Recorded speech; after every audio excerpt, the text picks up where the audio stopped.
नमस्कार दोस्तों, मैं हूं मधुर यादव और आप देख रहे हैं हमें सीधे फेसबुक और यूट्यूब एवं तमाम सोशल प्लेटफॉर्म ट्विटर लिंक्डइन के जरिए सीधे लाइव। और आपसे अपेक्षा करेंगे कि जो भी लोग इस वीडियो को देख रहे हैं सीधे तौर पर, वह एक ज़रूरी संदेश के साथ इस वीडियो लिंक को सीधे शेयर करेंगे और जिससे कि यह वीडियो जो है वो ज़्यादा से ज़्यादा दर्शकों तक पहुंच सके। आज के दो विशेष मुद्दों लेकर के हम आपके पास हाजिर हुए हैं। सबसे पहला बड़ा मुद्दा है आधुनिक पत्रकारिता को लेकर के। जैसे कि आपको पता है कि आधुनिक पत्रकारिता का स्तर काफ़ी गिरा हुआ है और काफ़ी गिर भी गया है, क्योंकि सोशलाइजेशन में और समाज में एक ऐसा संदेश भी है कि मीडिया जो है वो दो प्रकार की हो चली है।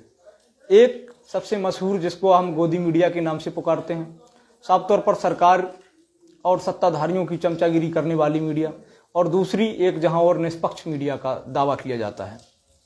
हालांकि मैं ये सब नहीं कहता हूं कि समस्त जो मीडिया है, जो मीडिया जितने भी समूह हैं, जितने भी संस्थान हैं, चाहे इलेक्ट्रॉनिक हो, प्रिंट हो या डिजिटल हो, वो पूर्ण तरीके से भ्रष्ट हो गए हैं या फिर सरकार की सत्ताधारी लोगों की, नेता मंत्रियों की, इन सब की चमचागिरी में लिप्त हैं। कुछ संस्थान हैं ऐसे भी हैं जो देश के सर्वश्रेष्ठ संस्थानों में से गिने जाते हैं, और ऐसी ही सोच के कुछ पत्रकार भी हैं। मैं ये नहीं कहता हूं कि मैं सिर्फ अकेला हूं, लेकिन ये जरूर है कि सेकुलरिज्म पर हम पत्रकारिता करते हैं। मेरा कहीं पर भी कोई ऐसा उद्देश्य नहीं है कि किसी समुदाय विशेष को टारगेट करके, हालांकि इसके लिए कई संस्थानों ने मेरा अपना खुद का कैरियर जो है तकरीबन मुझे तकरीबन 8 साल से ऊपर पत्रकारिता करते करते हो गया है। मैंने 2014 से स्टार्ट किया था और तब से लेकर के मैंने कई बड़े बड़े संस्थानों में जैसे काम किया, और जिनमें से कई संस्थान ऐसे भी हैं जिन्होंने मुझे बराबर टारगेट किया कि आप किसी एक समुदाय विशेष को लेकर के और टारगेट करिएगा, उनके मुखालफत आप खबरें पेश करिएगा, खबरें बनाइएगा, यहाँ पर ये ऐसा क्यों है, यहाँ पर मंदिर क्यों है या मस्जिद क्यों है। इन तमाम विवादों में मुझे भी फंसाने की कई बार कोशिश की गई, लेकिन एक स्वतंत्र विचार होने के नाते मैंने इन सभी झगड़ा झांसों में, खास करके संप्रदाय विशेष के चक्कर में मैं नहीं पड़ा। मैं यदि चक्कर में पड़ा तो खास तौर पर भ्रष्टाचार, और दूसरा सबसे बड़ी बात जो है वो कानून को लेकर के। कानून के जो नुमाइंदे हैं, जिन्हें रखवाला कहा जाता है, वही जब रक्षक के तौर पर भक्षक की भूमिका निभाई है उन्होंने, तब मैं उनके चक्कर में पड़ा और इसका नतीजन फिर मेरे साथ कुछ भी हुआ हो। लास्ट आपसे ये कहना चाहेंगे कि ऐसी पत्रकारिता से और ऐसी पत्रकारिता को फॉलो करने के लिए या अपना एक वोट करते रहिए, अपना एक हमें मजबूत हौसला देने के लिए अब जो है मैं समस्त प्लेटफार्मों पर उपलब्ध तो रहता ही हूँ। साथ में आपको एक नई जानकारी ये भी आपको होगी शायद कि अब दिल्ली मुख्यालय क्षेत्र से मैं एक निजी चैनल एवं पंजाबी टीवी रीजनल के लिए भी काम कर रहा हूँ, जिसका मैं दिल्ली चीफ ब्यूरो हूँ, और एक तो इंडिया न्यूज जो नई मीडिया कंसल्टेंसी है उसमें मैं चीफ एग्जीक्यूटिव ऑफिसर के रूप में काम कर रहा हूं। सो इसके लिए आप सभी से आशीर्वाद की कामना है, और जब तक ये कार्य कर रहा हूं तब तक बिना किसी कोई दबाव के करूंगा। हालांकि सेकुलरिज्म जो मेरा प्रथम विषय है और जो मेरे प्रेरणा स्रोत हैं पत्रकारिता जगत में, मशहूर एनडीटीवी के होस्ट श्री रवीश कुमार साहब, मैं उनका बड़ा ही दिल से सम्मान करता हूं। रवीश कुमार साहब की पद चिन्हों पर पत्रकारिता करने का हमें अवसर मिलता है तो हम एब्सोल्युटली बिल्कुल, और जब जब हमें अवसर मिलता है तो मैं उनकी ही बात को, उनकी ही सदाचार को, और कैसे जनता के बीच में क्या व्याप्त करना है, क्या एक मैसेज देना है बड़ी सरल भाषा में, मैं उस पर ज़्यादा विश्वास करता हूँ। और सेकुलरिज्म सबसे फर्स्ट है, बिकॉज चाहे जितना भी देखिए तोड़ने का जो तरीका है सियासत का, और ख़ासतौर पर सत्ता में बैठी हुई लोगों का, उनका ये तरीका होता है कि हम कम से कम जो नीचे किस्म के लोग हैं, गरीब तबके के जो लोग हैं, चाहे वो 27वें किस्म की जनता या फिर जनता से जुड़े हुए लोग, पुलिस या फिर पत्रकार। पुलिस सबसे पहला जो रवैया है पुलिस का, वो सीधे जनता की रक्षा करने के मामले में उसे नियुक्त किया गया है। यानी हिंदी में पुलिस को आपको पता होगा कि जनरक्षक दल भी कहते हैं, लेकिन जनता की रक्षक के तौर पर कितनी रक्षा की जाती है पुलिस के द्वारा, ये हम और आपसे बेहतर सभी को पता है और आप सब लोग जानते भी हैं। तो इन्हें सबसे पहले कमजोर किया जाता है। हमारी सियासत ही हमारी पुलिस व्यवस्था को खराब करती है। इसी प्रकार से पत्रकारिता जो क्षेत्र है वह भी सीधे जनता से जुड़ा होता है, पब्लिक से जुड़े हुए मुद्दों को शेयर किया जाता है। जनता के जो मुद्दे होते हैं वो सत्ताधारियों के कानों तक आवाज़ पहुंचाने के लिए काम जिन्हें किया जाना चाहिए, वह फिर सत्ता की लंगोटी बन जाते हैं और फिर ऐसी पत्रकारिता को चमचागिरी कहें तो गलत नहीं होगा। ऐसे कई आपको पत्रकार मिल जाएंगे, गली गली घूमते मिल जाएंगे, जहां पर भी आप पत्थर फेंकेंगे कोई ना कोई एक आपको पत्रकार मिल जाएगा। ऐसी पत्रकारिता से एक अलग विचार जहां है, ऐसा एक प्लेटफॉर्म है। इसलिए आप यदि मुझे फॉलो करते हैं सेकुलरिज्म और सच्ची पत्रकारिता के लिए, तो नया यूट्यूब चैनल शुरू किया है, आप इसे जाकर के सीधे फॉलो करें और सीधे आप हमसे जुड़े रहें और सच्ची और निडर और निष्पक्ष पत्रकारिता को हौसला देने के लिए अपना आशीर्वाद बनाए रखें। तमाम दर्शकों का बहुत बहुत एक बार फिर से दिल से शुक्रिया अदा करते हैं हम, और जो हमें ट्विटर्स पर और लिंक्डइन पर देख रहे हैं, हम उन सभी बिजनेसमैनों का भी और बड़े बड़े संभ्रांत नागरिकों का भी शुक्रिया अदा करते हैं। बिकॉज ट्विटर पर तो ठीक है, लेकिन मेरे लिंक्डइन पर सबसे ज़्यादा सब्सक्राइबर हैं, मैं उनको सबसे पहले धन्यवाद देना चाहता हूं।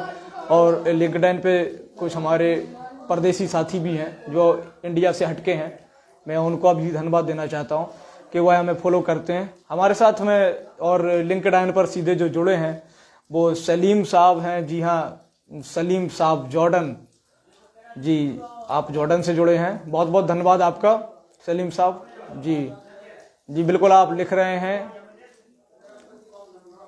ग्रेट जॉर्डन, राइट, बिल्कुल जॉर्डन आपका ग्रेट है। और कभी कभी आपसे मुलाकात हो जाती है वीडियो कॉल के माध्यम से, आपका धन्यवाद।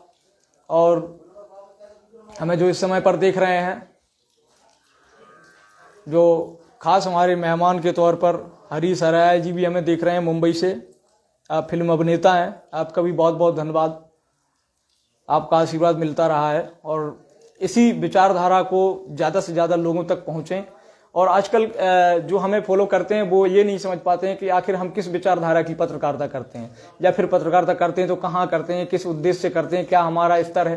तो उन्हें मैं बताने के लिए ये यूट्यूब चैनल चालू किया है कि जो भी अब हम करेंगे पत्रकारिता क्षेत्र में, जिस भी चैनल को हम खबरें देंगे या डिबेट्स में शामिल होंगे या फिर हमारी कोई लाइव रिपोर्टिंग चलेगी, वो आपको इस यूट्यूब चैनल के जरिए और इस फेसबुक पेज के जरिए और लिंक्डइन पे जो लोग हमें दिख रहे हैं इसी लिंक्डइन पेज पर और ट्विटर पर इसी मधुर यादव लाइव ट्विटर जो पेज है, इसी पर आपको सब कुछ देखने को मिलता रहेगा। और सबसे बड़ी बात यह है कि मुझे क्यों देखें, आपकी जो ज़रूरत है कि आप मुझे देखें, ऐसा मैं आपको क्यों कह रहा हूँ भाई। आप मेरे गुलाम नहीं हैं, मैंने आपसे पैसा नहीं लिया है कि आपको मैं रोज़ दिखूं। लेकिन उसका एक ये चीज़ है कि जो समाज में सबसे जो गंदा मैसेज आज की आधुनिक मीडिया दे रही है, मैं उससे एक अलग चीज़ दिखाता हूँ, पेश करता हूँ, और निष्पक्षता से मैं सेकुलरिज्म पर अपनी विचार रखता हूँ। और इसके लिए काफ़ी विभिन्न मुद्दे हैं, चाहे हम अग्निपथ योजना की बात कर लें, हाल ही में नुपुर शर्मा की बात कर लें, और या फिर अभी हम अपने जुडिशरी की सिस्टम की भी बात करें। इन तमाम मुद्दों पर आपको जो निष्पक्ष खबरें हैं और जो निडर खबरें हैं वो आपको इसी चैनल पर और हमारे द्वारा जो देखने को मिले, तो उस पर अपना एक अमूल्य आशीर्वाद बनाए रखिएगा। बस यही कामना करते हैं आपसे, और जुड़े रहिएगा live Madhur Yadav YouTube page से और लाइव मधुर यादव ट्विटर से और Madhur Yadav reporter New Delhi LinkedIn page से, और हमारे साथ फेसबुक पर आप जुड़े ही हैं मधुर आर यादव से। एक साथ सीधा प्रसारण चारों प्लेटफॉर्मों पर जा रहा है। बड़ी खुशी होती है कि लिंक्डइन पर भी लोग हमें देख रहे हैं, फेसबुक पर भी देख रहे हैं। और मेरे कुछ साथी देखिए जॉर्डन से हमारे सलीम साहब हैं, तो आपको मैंने एक मोस्ट इनविटेशन भी दिया था पिछले दिनों, शायद आप व्यस्त थे कहीं, और व्यस्त हमारे हरीश सराया साहब भी थे, आप भी फॉलो कर रहे हैं। हमारे साथ रज्जन सिंह यादव जी हमारे अंकल जी हैं, ठेकेदार हैं आप झांसी से, वो भी जुड़े करके हमें देख रहे हैं, फॉलो कर रहे हैं। आपको प्रणाम करता हूं और आपसे आशीर्वाद की कामना करते हैं। और देखिए हमारे साथ समाजवादी पार्टी से युवा नेता हमारे पूंछ के श्री प्रज्वल यादव जी भी साथ में जुड़े हुए हैं, बहुत बहुत धन्यवाद है आपका, आप जुड़े हुए हैं और सीधे मुखातिब हैं सोशल मीडिया के जरिए। और ज़्यादा से ज़्यादा जो हमारी फॉलो करने की जो रूल्स हैं, मतलब कि आप लोग जो जिनके पास हमारा मोबाइल नंबर है उनसे एक बार दरख्वास्त करना चाहते हैं कि कृपया जो मोबाइल नंबर है उसे आप सीधा कभी भी हमारे जो बंधुजन हैं लगा देते हैं और उसका मैं जवाब नहीं दे पाता हूं, तो मैं उनसे अपील करता हूं कि देखिए, ज़्यादातर फ़ोन कॉल आते रहते हैं जिनका जवाब नहीं दे पाते हैं, तो सीधे जो आपको फ़ोन कॉल नंबर दिया गया है वही मेरा व्हाट्सएप नंबर है। आप कृपया करके या तो आप उस पर अपना मैसेज छोड़ दीजिएगा या फिर सोशल मीडिया के जरिए आप सीधे कांटेक्ट करिएगा, क्योंकि इतनी सारी कॉलों का जवाब दे पाना नामुमकिन है, तो जवाब नहीं दे पाते हैं। और कोई भी वजह है तो उसके लिए आपको हमारा यूट्यूब पेज सीधे सब्सक्राइब करिएगा ताज़ा अपडेट के लिए, और सोशलिस्ट और देश की एकता, अखंडता और निष्पक्षता के लिए सीधे आप जुड़े रहिएगा मधुर यादव पत्रकार ग्रुप से और बाकी सोशल मीडिया के समस्त प्लेटफॉर्मों के लिए। बहुत बहुत धन्यवाद एक बार। Thank you.